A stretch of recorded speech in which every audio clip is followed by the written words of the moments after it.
Welcome to another episode of Bible Story Book. Today's story is one you might not hear often in Sunday school.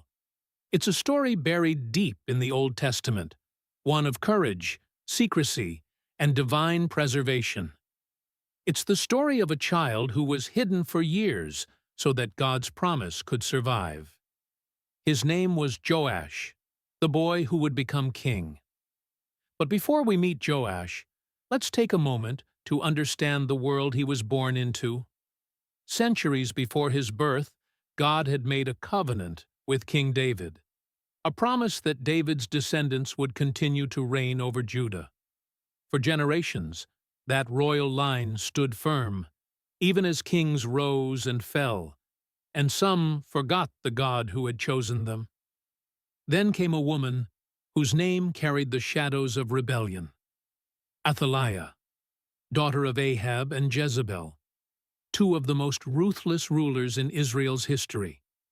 Athaliah married into the royal house of Judah, bringing with her the worship of Baal and a heart that thirsted for power.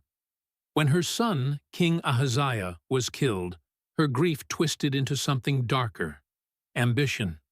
She looked at the throne and decided it should be hers. To secure her rule, she did the unthinkable. She ordered the death of every royal heir, her own grandchildren included. The palace filled with chaos, soldiers moved like shadows through the halls, and the blood of innocents stained the marble floors. It seemed that David's line and God's promise would end that day. But in the midst of horror, God's plan was already in motion. There was one woman who could not stand by. Her name was Jehosheba, the sister of the slain King Ahaziah, and daughter of the royal house.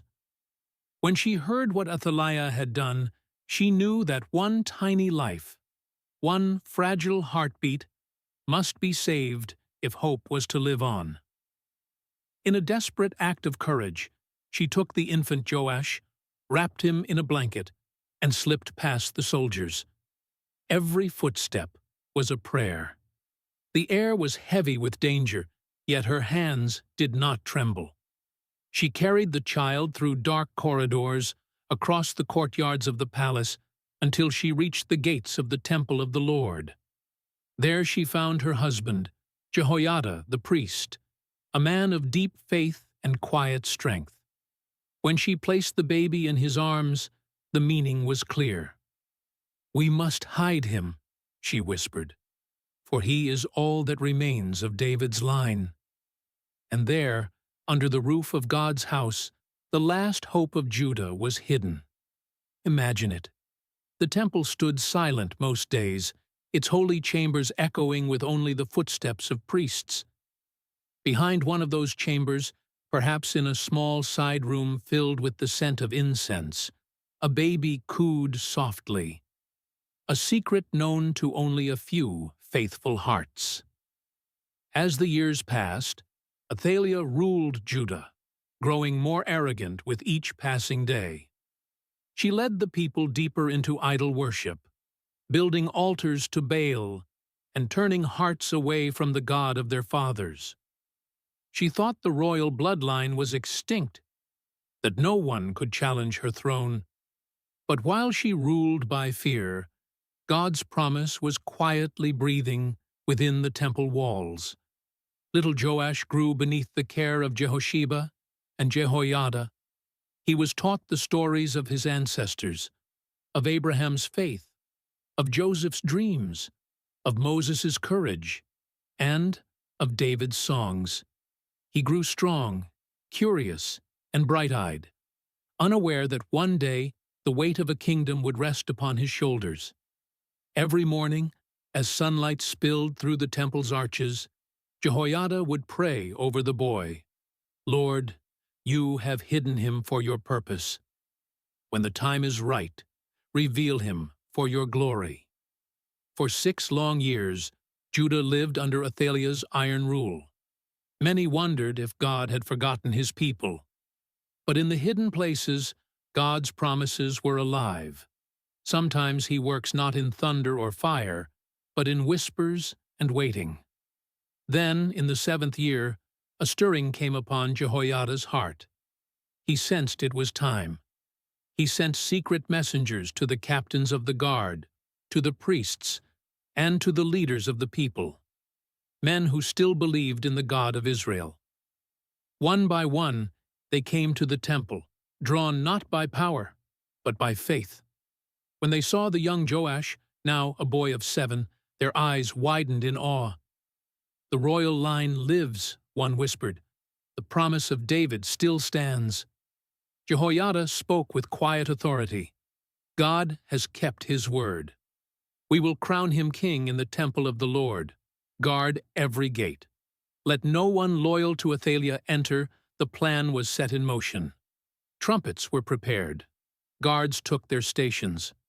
The temple, long silent, was about to echo with destiny. At the appointed hour, Jehoiada brought Joash forward. The boy looked small beside the towering priests, but there was a calmness in his eyes, the kind of peace that only comes from knowing you were born for something more. Jehoiada placed a crown upon his head and a scroll of God's law in his hands. Then he anointed him with sacred oil and declared, "Behold, the king!" The people shouted with joy. Trumpets blared. The sound rose like thunder across Jerusalem. Those who had waited in silence now shouted in triumph. The temple came alive with music and praise, a song of freedom after years of fear. Athaliah heard the noise from her palace. Enraged, she stormed toward the temple, her voice shrieking above the crowd, "Treason! Treason!"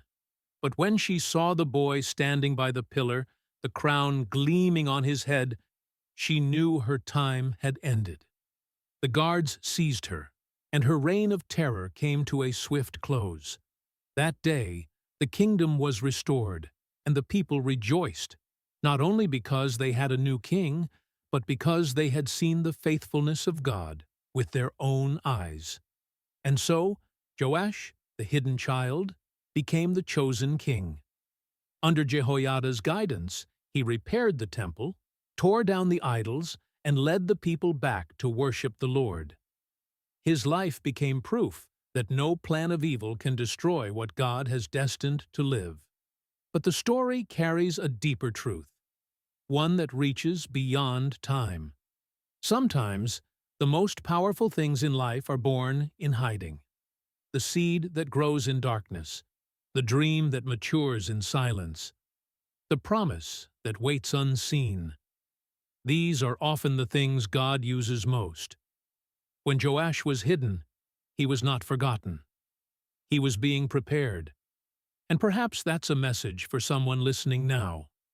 If you feel unseen, overlooked, or forgotten, remember this: God hides what he values most. He hides it to protect it until the appointed time. Even when the world seems loud with injustice and corruption, even when it feels like darkness rules, God still keeps his promises alive, sometimes in the most unexpected places. Joash's story reminds us that divine destiny is never lost, only delayed until the world is ready. He teaches us that courage can live quietly in hidden rooms, that faith can whisper louder than fear, and that a single act of protection can change the course of history. So, what strikes you most about this story? Was it Jehosheba's courage, the faith of Jehoiada, or the mystery of how God hides his promises until the perfect moment? Share your thoughts in the comments below. I'd love to hear what this story means to you.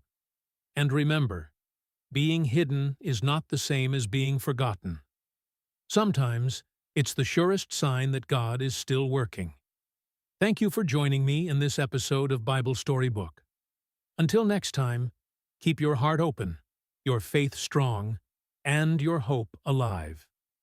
See you in the next episode of Bible Story.